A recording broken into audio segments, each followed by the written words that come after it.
Hello, welcome back to the final week of this introduction to pranayama, the practice of breath control. We are going to finish the series with Dirga Pranayama, sometimes called three-part breath. This is a very common pranayama, especially for beginners, but whether you've been practicing yoga for 1 month or 15 years, Dirga Pranayama remains an excellent tool to have in your practice. Dirga Pranayama helps us breathe fully, thus increasing our oxygen supply, lowering stress levels and anxiety levels. This pranayama is especially useful at the very start of a yoga or meditation session as practitioners settle into their time on the mat. Let's get started.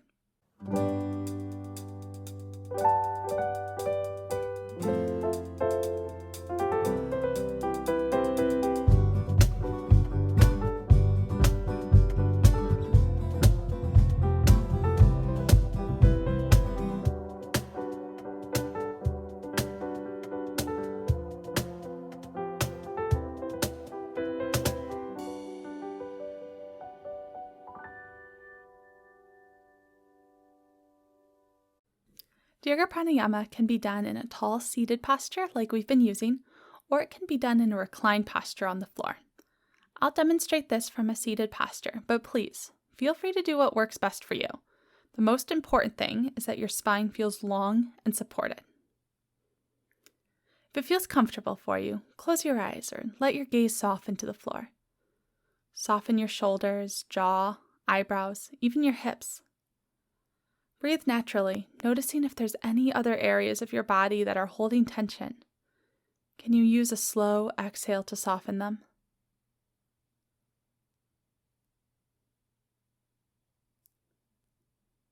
Bring your awareness to your breath. Without changing the pace or quality, notice how it moves throughout your body. If you were to imagine that your breath is colorful, what parts of your body would be painted by its hue? Do you notice parts of your body that are moving, lifting, falling with each breath?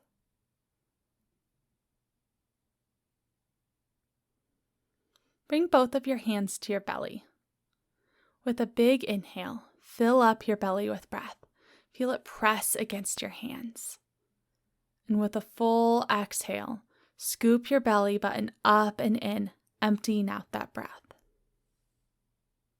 Next, bring your hands to wrap around your low ribs.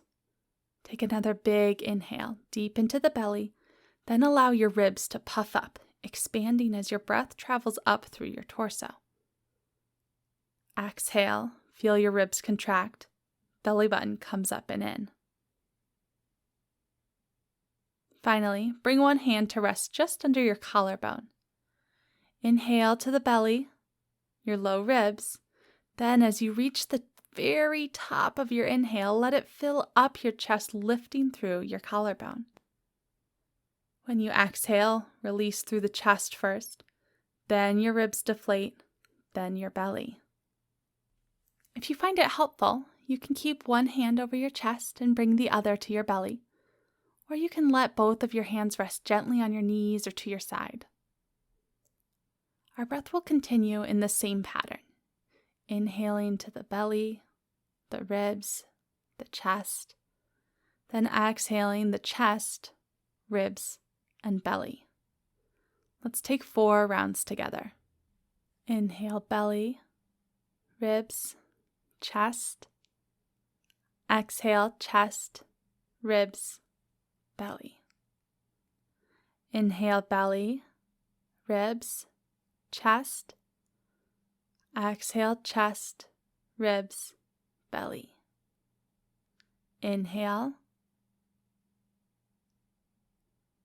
Exhale. Inhale. Exhale.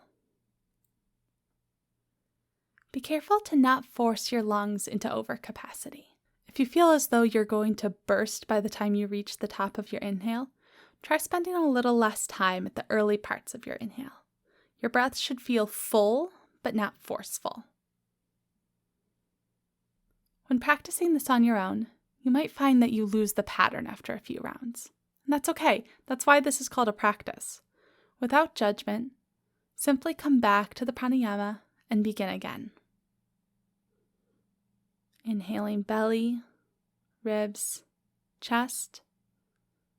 Exhaling chest, ribs, belly.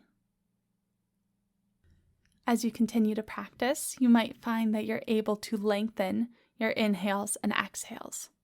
As best you can, try to keep your inhales and exhales roughly equal in length. It doesn't have to be perfect, and it doesn't have to be exactly the same each day or each round. Let's take about 4 more rounds together, but on our own pace.